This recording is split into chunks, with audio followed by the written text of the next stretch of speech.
11월 첫 주입니다.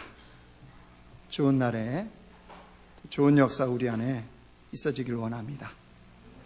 근데 좀 듣기 싫은 이름을 좀 거론하면서 오늘 설교를 시작하려고 합니다. 10월 31일 날 서울중앙지검에 국정농단이라고 해서 최순실. 이름은 순진하고 신실할 것 같은데 그래서 조사를 받기 위해서 이제 출두를 한 그날이요. 그날 이렇게 출두한다 그러니까 그 사회적인 이제 이슈가 되는 사람들은 포토라인을 정해서 사진을 거기서 찍고 기자들이 질문하잖아요. 그것을 위해서 그날 이제 지검에 들어가는데 수많은 기자들이 몰렸고 또 시위자들도 거기 많이 있었습니다. 그런 바람에 들어가던 그 최 씨가 신발이 벗겨졌어요. 그러자 기자들이 일제히 그 신발을 촬영을 했고 또 그것을 신문에 실었습니다. 기사화를 했어요. 그러면서 신발 가격이 72만 원짜리다. 또 소설 악마는 프라다를 입는다라는 것을 빗대서 악마는 프라다를 신는다. 뭐 이렇게 조소를 하고 또 검찰청에서 조사를 받으면서 설렁탕인가 뭘 먹었다며요. 한 그릇을 다 비웠다. 이런 내용들이 기사가 되는 것을 보았습니다. 제가 뭐 이렇다 저렇다 얘기하려고 그런 게 아니고요. 제가 그 기사를 보면서 그런 생각을 했어요. 왜 사람들은 그녀가 무엇을 신고 무슨 가방을 들었고 검찰에서 조사를 받으며 무슨 음식을 먹고 왜 이렇게 여기에 관심이 많을까? 사건의 본질은 그가 무슨 고무신을 신었던 고무 가방을 들었던 김밥을 먹었던 이건 무관하잖아요. 그런데 무슨 신발을 신었고 무슨 가방을 들었고 무엇을 먹었고 왜 이렇게 관심이 이렇게 많을까? 거기에 관심이 많을까? 그러면서 오늘 책에 보았는데 이 사회를 이렇게 진단을 해놨더라고요. 상징에 갇힌 사회. 지금 우리가 살아가는 세상은 상징에 갇힌 사회라는 거예요. 무슨 말이냐? 내가 세상을 잘 살고 있다는 것을 어떤 상징을 통해서 보이고 싶어 한다는 거예요. 그래서 어느 특정 지역의 아파트에 살고 싶어 하는 거 있죠. 그 다음에 특정 브랜드, 명품 브랜드를 들고 싶은 거, 그 있잖아요. 똥 브랜드 이런 거. 그 다음에 통장에 얼마나 돈이 많고 이런 것들. 이것이 마치 행복한 인생인 것처럼 그런 상징이라는 이 프레임에 사람들이 갇혀 산다는 거예요. 이 세상은 계속적으로 그런데 그게 딱 고정이 됐느냐? 그게 아니죠.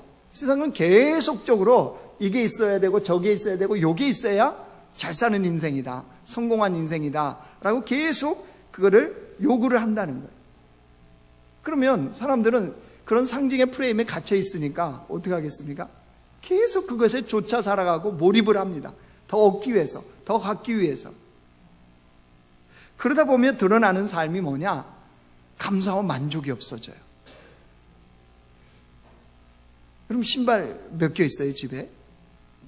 저는 이래봬도요, 어렸을 때 검정 고무신 신고 살았거든요. 집신까지 얘기하면 막 뭐라고 그러더라고요. 그래서 제가 거기까지는 얘기 안 하겠습니다. 검정 고무신 신고 자라났어요. 그거 갖고 놀이하고, 그렇죠? 물에다 띄워놓기도 하고, 기차도 만들고, 자동차도 되고, 그러다가 거기에 돌멩이 들어간지도 모르고 신었다가 막 찔리고. 그랬는데 지금 어떻습니까? 타이어보다 비싼 신발을 신잖아요. 아닙니까?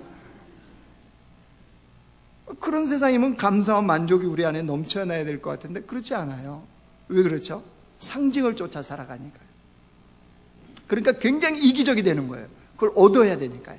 가져야 되니까요. 좋은 부모님도 그거를 주는 사람은 좋은 부모님이라고 생각하는 거예요. 굉장히 이기적이 돼요. 그래서 삶이요 굉장히 조급해요. 얼마나 조급한지 모릅니다. 근데 이런 모습은 비단 이 시대를 살아가는 우리에게만 있었던 게 아니에요. 인간의 속에 있는 그 모습이에요. 어딜 보면 아냐면요, 이스라엘 백성들이에요. 이스라엘 백성들 안에도 이 모습이 이미도 있었다는 사실이에요. 우리 민수기 말씀 한번 보여주실래요?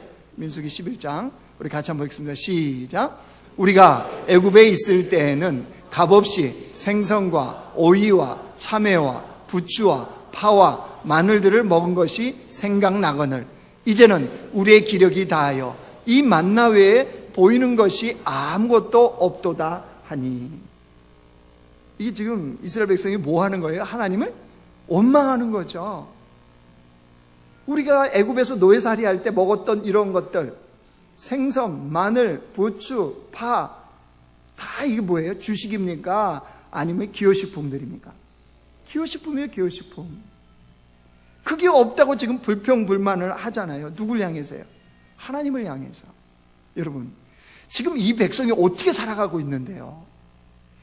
애굽에서 아무것도 아닌 이 백성들, 종살이 했던 백성을 하나님이 자유의 백성으로, 그것도 하나님 백성 삼아 주셨잖아요. 그리고 애굽에서 나오게 했잖아요. 그리고 지금 광야 가운데 가나안 땅으로 이끌어가기 위한 광야거든요. 광야 가운데 굶어 죽은 사람이 한 사람이 있었습니까? 없었습니까? 없었어요. 농사 지었어요? 안 지었어요? 안 지었어요.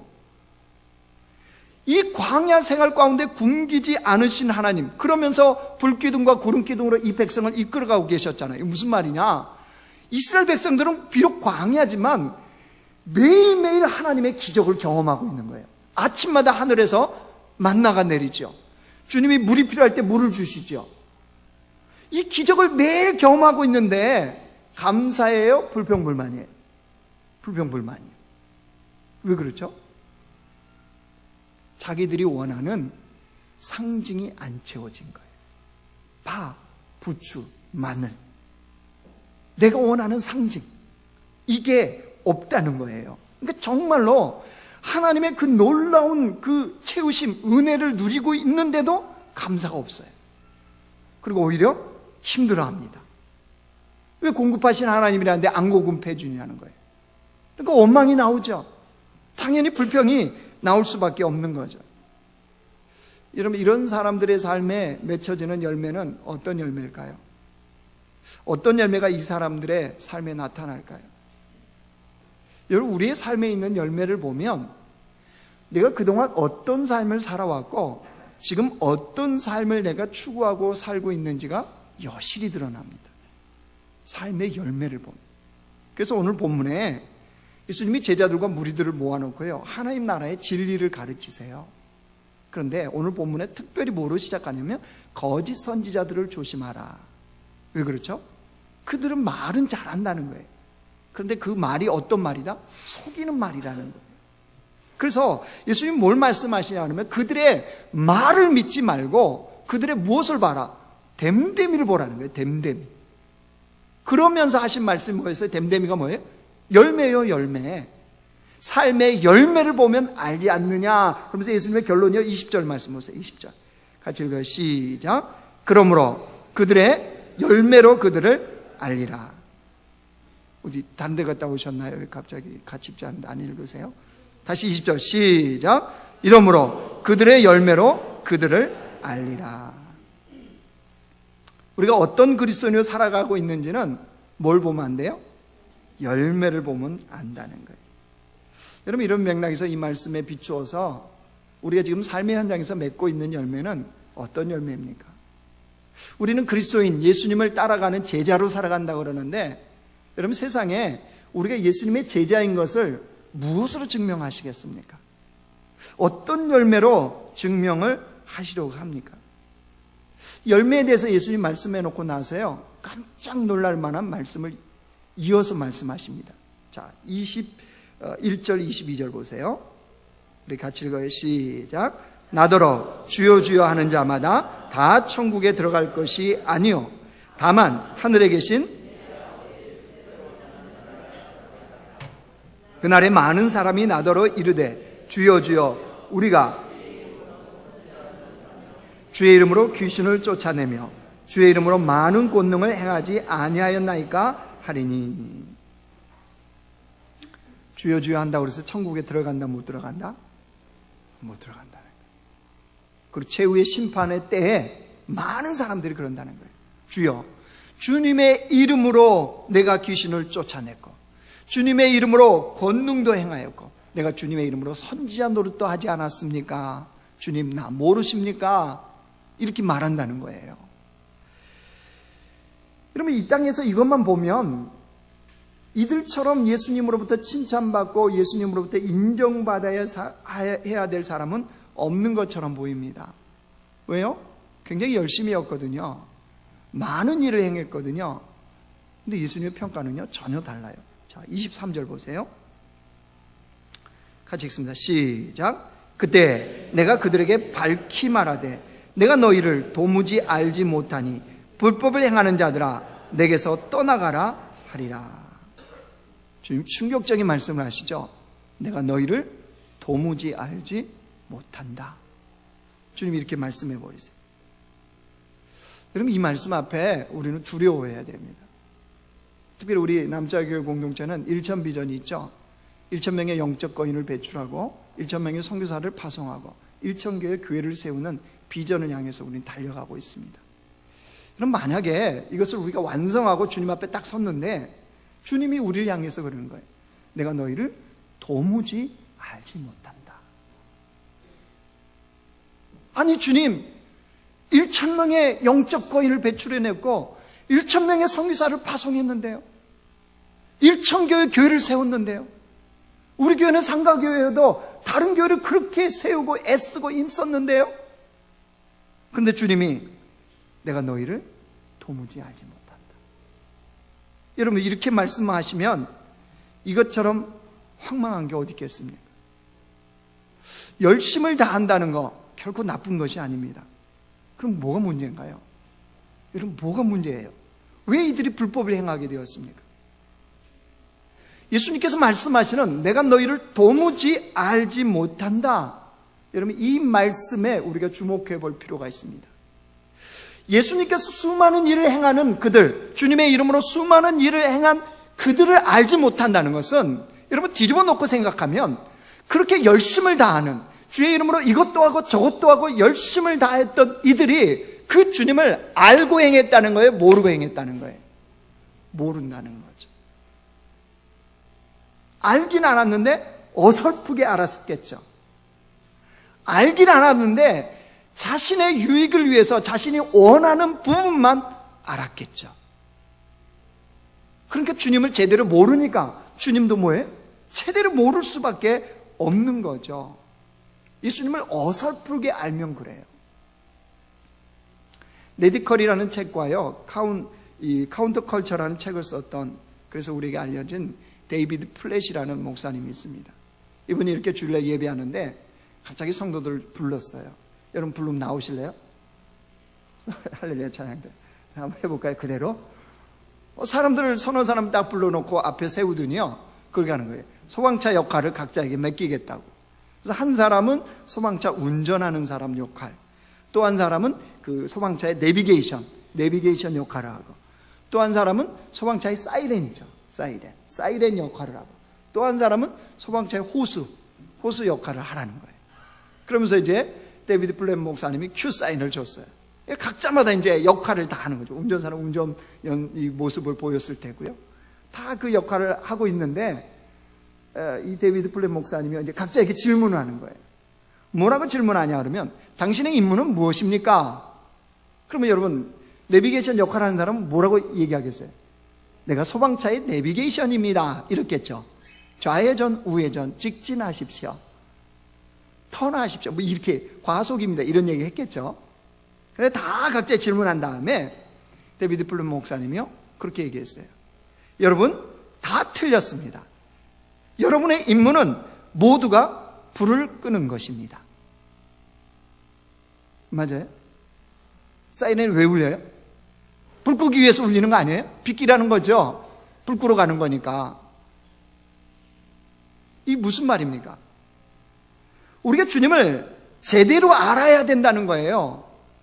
제대로 알고 제대로 믿고 제대로 살아야 어설프게 알아서 나중에 주님이 내가 너희를 도무지 모른다 이 말씀을 듣지 않는다는 거예요.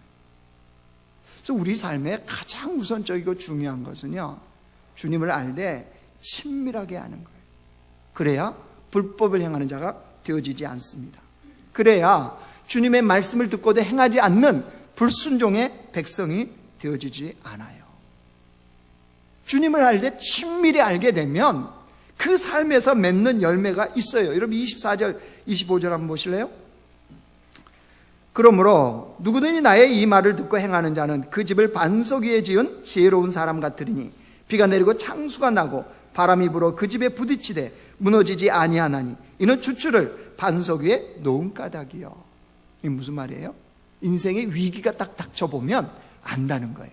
그가 지혜로운 사람인지 어리석은 사람인지.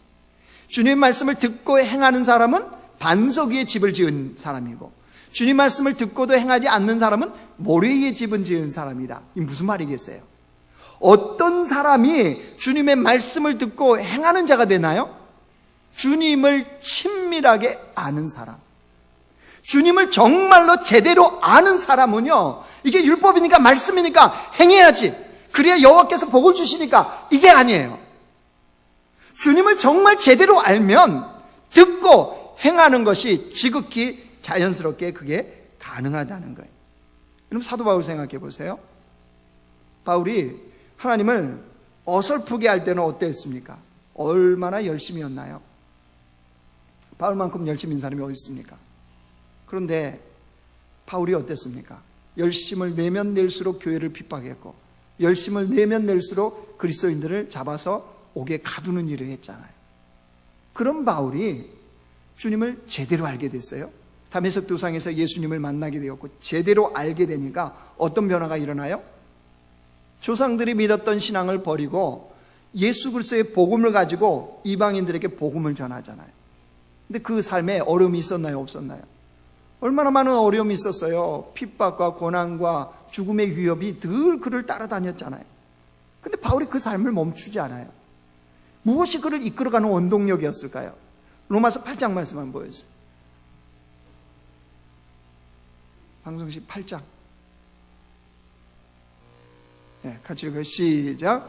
내가 확신하노니 사망이나 생명이나 천사들이나 권세자들이나 현재일이나 장래일이나 능력이나 높음이나 깊음이나 다른 어떤 피조물이라도 우리를 우리 주 그리스도 예수 안에 있는 하나님의 사랑에서 끊을 수 없다. 뭐란 거죠, 바울이? 바울이 지금 무슨 고백하고 있나요?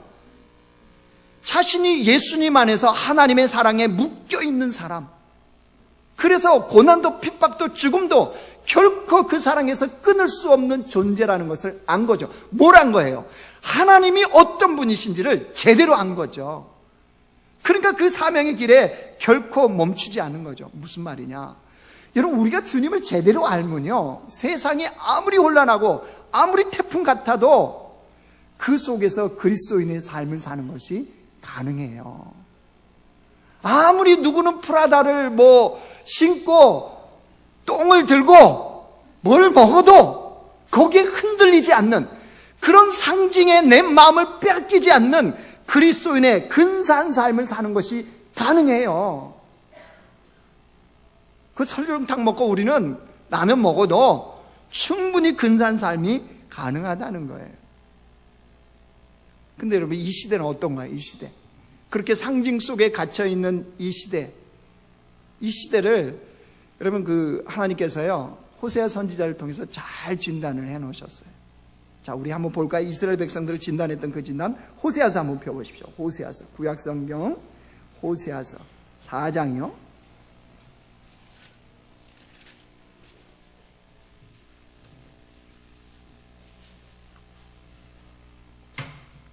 (1, 2절) 말씀입니다. 구약성경 1258쪽. 못 찾으신 분들은 화면 보시면 되겠습니다. 우리 같이 읽어요. 시작. 이스라엘 자손들아, 여호와의 말씀을 들어라. 여호와께서 이 땅 주민과 논쟁하시나니 이 땅에는 진실도 없고 인애도 없고 하나님을 아는 지식도 없고 오직 저주와 속임과 살인과 도둑질과 간음뿐이요 포악하여 피가 피를 뒤이음이라. 무슨 주님이 지금 호세아 선지자를 통해서 진단하시는 거예요? 이스라엘에게는 뭐가 있고 뭐가 없었대요? 정말로 있어야 될 것은 없고 없어야 될 것은 있는 시대, 그런 세대들이라는 거예요. 여러분, 이 시대도 가만히 한번 보세요. 정말 있어야 될 것들이 있나요? 없어야 될 것들이 없나요? 아니죠. 있어야 될 것들은 없고 없어야 될 것들은 있는 시대잖아요. 여러분, 이것을 뭐라고 그러냐면요, 악한 시대라고 합니다. 악한 시대. 악이 창고라는 악한 시대. 여러분, 교회 안에도 정말 있어야 될 것이 있고 없어도 될 것이 없습니까? 이 말씀에 우리 공동체도 비춰봐야 돼요. 없어도 될 것이 혹시 있는 건 아닌가? 진짜로 있어야 될 것이 없는 교회는 아닌가? 우리가 겸손하게 이 말씀에 비춰봐야 돼요. 그래서 그 모습이 우리의 모습이다. 그럼 어떻게 해야 돼요? 처방전이 있어요. 6장으로 넘어가세요. 호세아서 6장.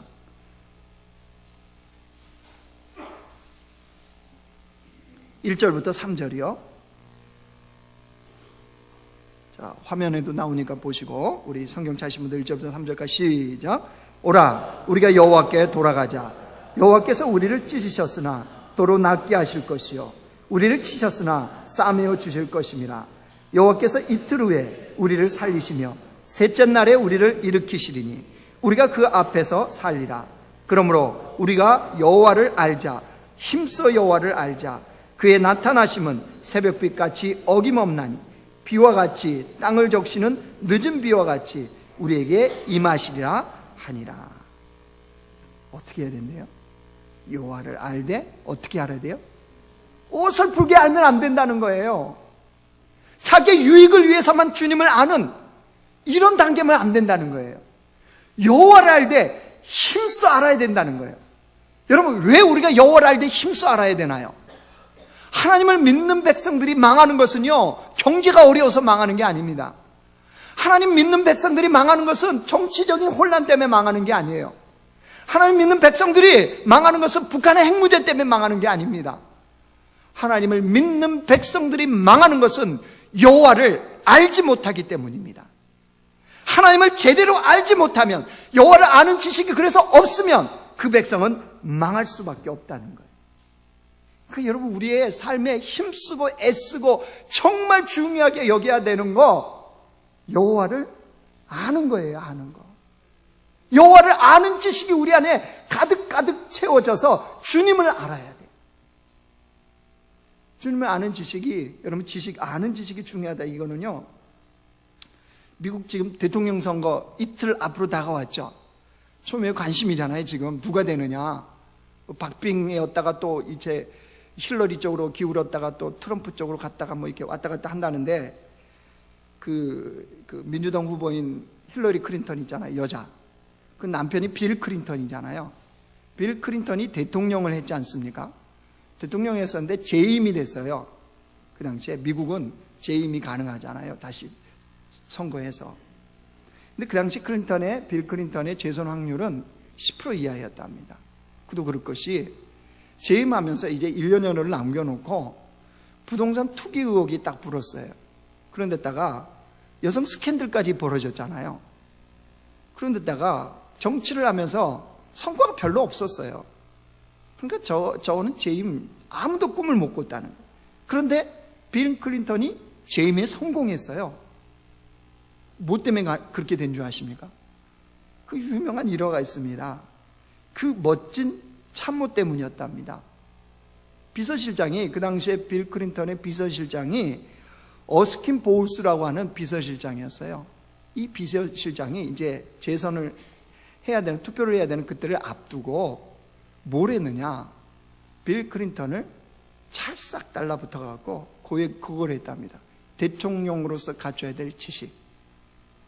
너무 말이 많으신데 말수 좀 줄이십시오. 사람 만나는데 이리 뛰고 저리 뛰고, 이 여자 만나고 저 여자 만나고 그러는데 좀 그거 줄이세요. 그리고 묵상하세요. 고민하세요. 생각하세요. 이 책을 읽으세요. 이걸 아셔야 됩니다. 요구하셔야 됩니다. 그거에 빌 클린턴이요 잘 따라갔답니다. 비서실장의 말에. 그리고 드디어 이제 시간이 지났어요. 미국 국민들은 누구를 봤느냐? 전혀 새로워진 빌 클린턴을 본 겁니다.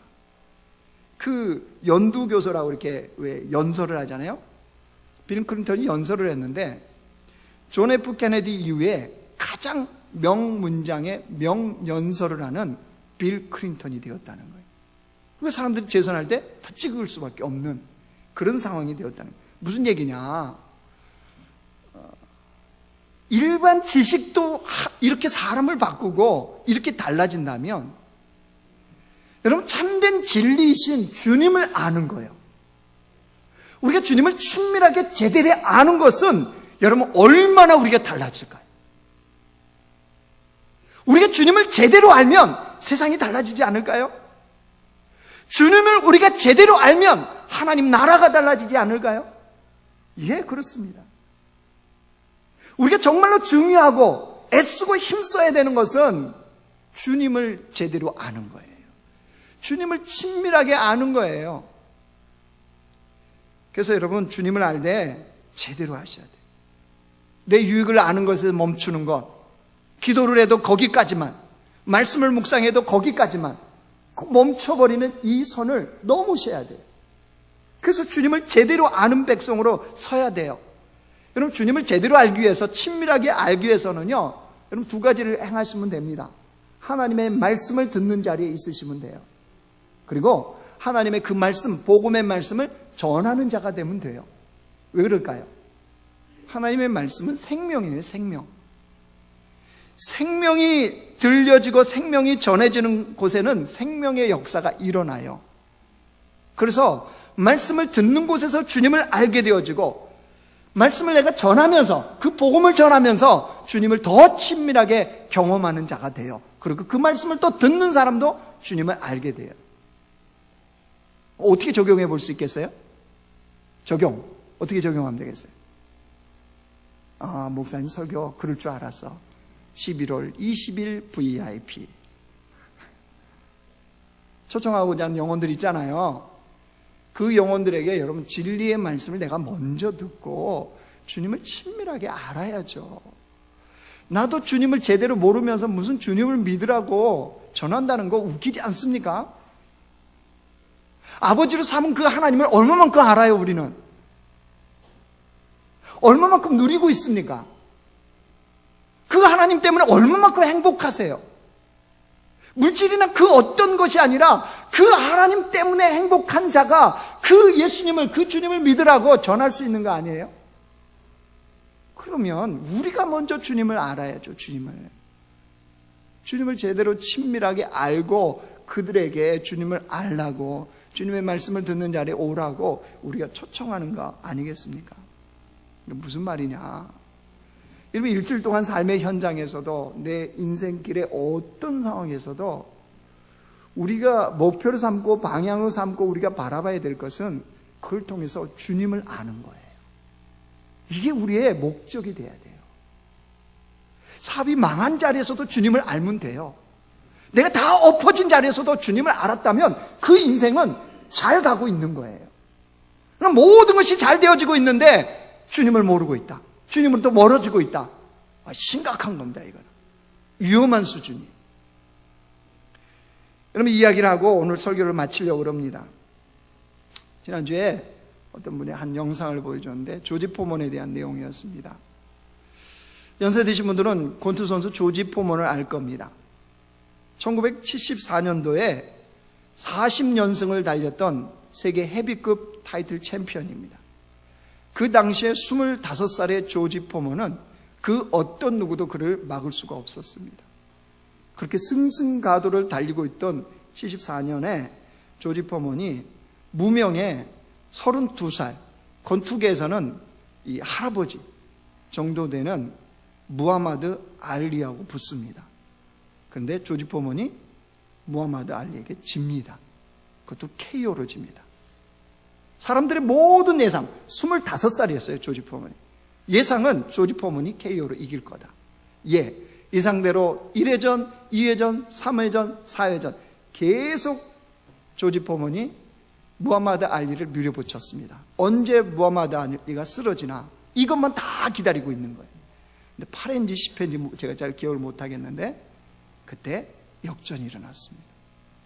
무하마드 알리의 펀치를 맞고 조지 포먼이 무대에서 완전히 쓰러집니다.